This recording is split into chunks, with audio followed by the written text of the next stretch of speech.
আজকের আমার ভিডিও রঙ্গন ফুল গাছ নিয়ে। এই রঙ্গন ফুলের গাছ থেকে পুরো গ্রীষ্ম বর্ষা জুড়ে গাছ ভরে ফুল পাওয়া যায়। এখন তো জুলাই মাসের মাঝামাঝি সময়, প্রত্যেক জায়গাতেই বৃষ্টি শুরু হয়ে গেছে। এই বর্ষাতেও যদি আপনাদের রঙ্গন ফুলের গাছের গ্রোথ একেবারেই হচ্ছে না, গাছে না কুড়ি আসছে না ফুল ফুটছে, কিংবা গাছের গ্রোথ সুন্দর আছে কিন্তু সেই গাছে কোনো রকম ফুল ফুটছে না, কিংবা বৃষ্টির জল পেয়ে গাছে এবং মাটিতে ফাঙ্গাস লাগতে শুরু করেছে, আজকে আমি আমার এই ভিডিওতে 4টি গুরুত্বপূর্ণ টিপস আপনাদের সাথে শেয়ার করব। তার সাথে এমন একটা জৈব তরল খাবার তৈরি করে গাছের মাটিতে দিয়ে দেখাবো, যে খাবার এই বর্ষাকালে গাছের মাটিতে দিলে গাছে এই ধরনের সমস্যাগুলো আর থাকবে না। গাছে 7 দিনে কুড়ি আসবে, গাছের গ্রোথ সুন্দর হবে, গাছের মাটিতে কোনো রকম ফাঙ্গাস লাগবে না। এছাড়াও এই বর্ষাতে কিভাবে খুব সহজ পদ্ধতিতে এই রঙ্গন গাছের ডাল থেকে চারা তৈরি করতে পারবেন, সমস্তটাই জানতে পারবেন আজকের ভিডিওটি সাথে থাকলে।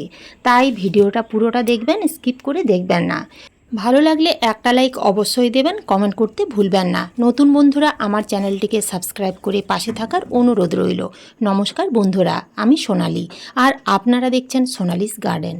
যদি আপনারা রঙ্গন ফুলের গাছগুলোকে খুব তাড়াতাড়ি ঝোপালো করতে চান এবং সেই গাছে প্রচুর পরিমাণের ফুল নিতে চান, তাহলে প্রথমেই আপনাদের যেটা করতে হবে তা হলো ডালের মাথাগুলো একটু করে 1 থেকে 1.5 ইঞ্চির মতো কেটে দিতে হবে কিংবা পিঞ্চিং করতে হবে।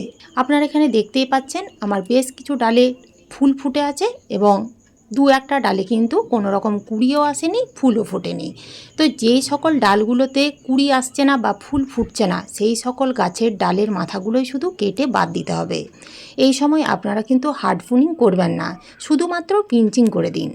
পিঞ্চিং করলে সেই কাটা ডালের সাইড দিয়ে প্রচুর নতুন নতুন ডাল গজাতে শুরু করবে, যার ফলে গাছ ঝোপালো হবে এবং সেই নতুন ডালেই প্রচুর কুড়ি আসবে এবং ফুল ফুটবে।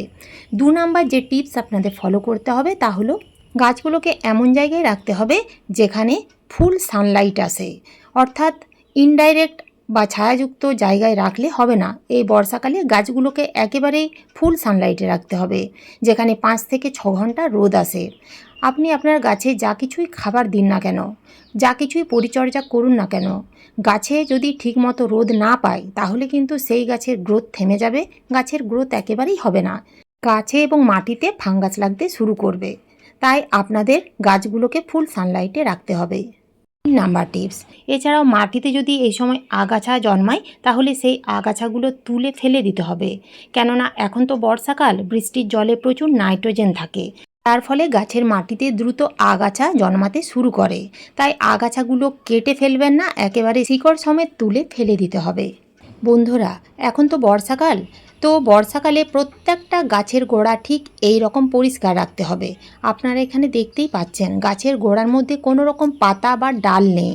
যদি নিচ দিক থেকে কোনো রকম পাতা বা ডাল বের হয় তাহলে সেগুলো কেটে ফেলে দিতে হবে, কেননা এখন বর্ষাকাল, মাটির সাথে যদি পাতা টাচ হয়ে থাকে তাহলে তাতে ফাঙ্গাস লাগতে শুরু করবে এবং আস্তে আস্তে পুরো গাছে কিন্তু ফাঙ্গাস লেগে যাবে। তাই আপনারা গাছের গোড়া এই রকম পরিষ্কার রাখুন।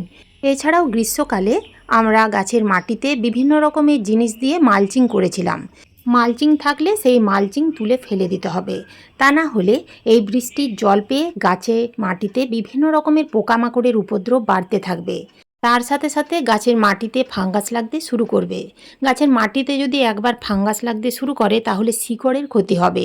শিকড়ের ক্ষতি হলে গাছ কিন্তু একদিনের মধ্যেই মারা যেতে পারে। তাই আপনাদের এই ছোট্ট ছোট্ট টিপসগুলো একটু এই সময় খেয়াল রাখতে হবে। এছাড়াও গাছের মাটির উপরিভাগ আলগা করে খুশে নিতে হবে। ড্রেনেজ সিস্টেম ঠিক আছে কিনা এই বর্ষাকালে সেদিকে লক্ষ্য রাখতে হবে। গাছের মাটি যদি আমরা মাঝে মধ্যে না খুশে দিই তাহলে আপনারা একটু লক্ষ্য করে দেখবেন, বৃষ্টি থেমে যাওয়ার পরে 2-1 দিনের মধ্যেই মাটির উপরিভাগ একেবারে খটখটে শুকনো হয়ে যায়।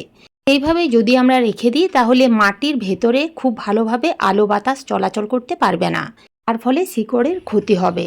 তাই আপনাদের মাসে অন্তত 2 থেকে 3 বার মাটি খুশে দিতে হবে, তাহলে গাছ অনেক বেশি হেলদি থাকবে।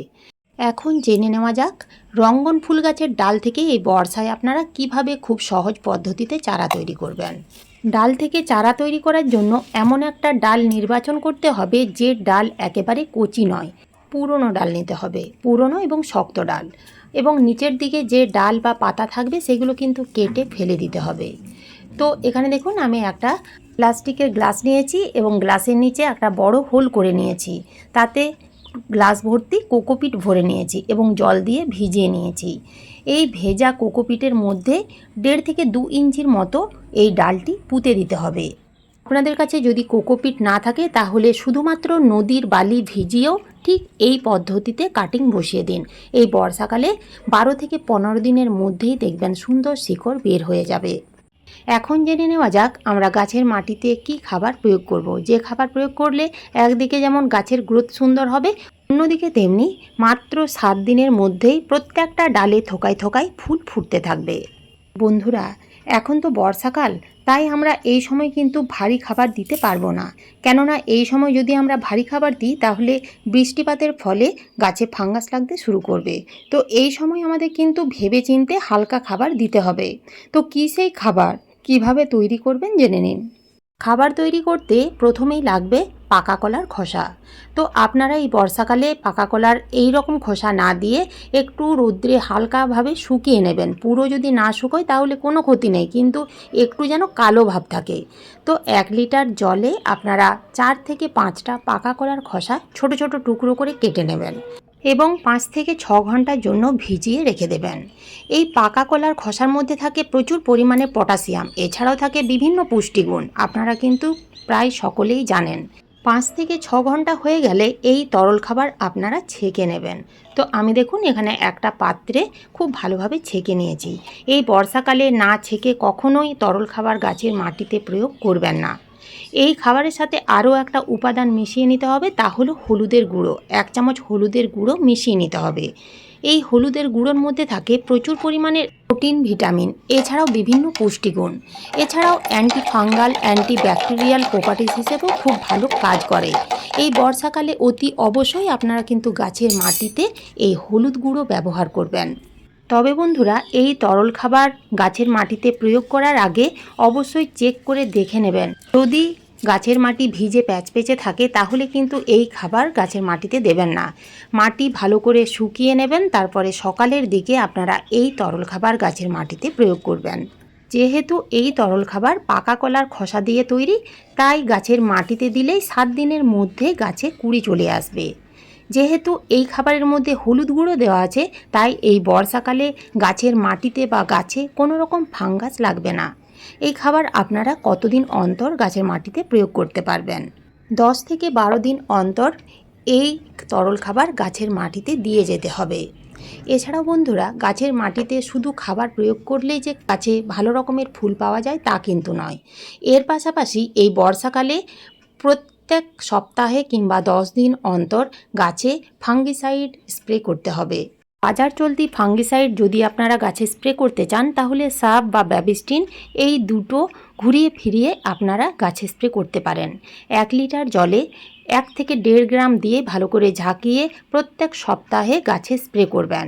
এছাড়াও শুধুমাত্র হলুদ গুঁড়ো 1 লিটার জলে 1 চামচ দিয়ে ভালো করে গুলে নিয়ে ছেঁকে পুরো গাছে স্প্রে করতে পারেন, এতেও কিন্তু খুব ভালো কাজ দেবে।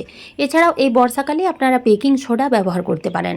1 লিটার জলে 1 চামচের 4 ভাগের 1 ভাগ দিয়ে ভালো করে ঝাঁকিয়ে পুরো গাছে স্প্রে করে দেবেন। দেখবেন গাছে কোনো রকম ছত্রাক বা পোকামাকড় লাগবে না। কেননা এই বেকিং সোডা একদিকে যেমন কীটনাশক হিসেবে কাজ করে, অন্যদিকে তেমনি ছত্রাকনাশক হিসেবে খুব ভালো কাজ দেয়।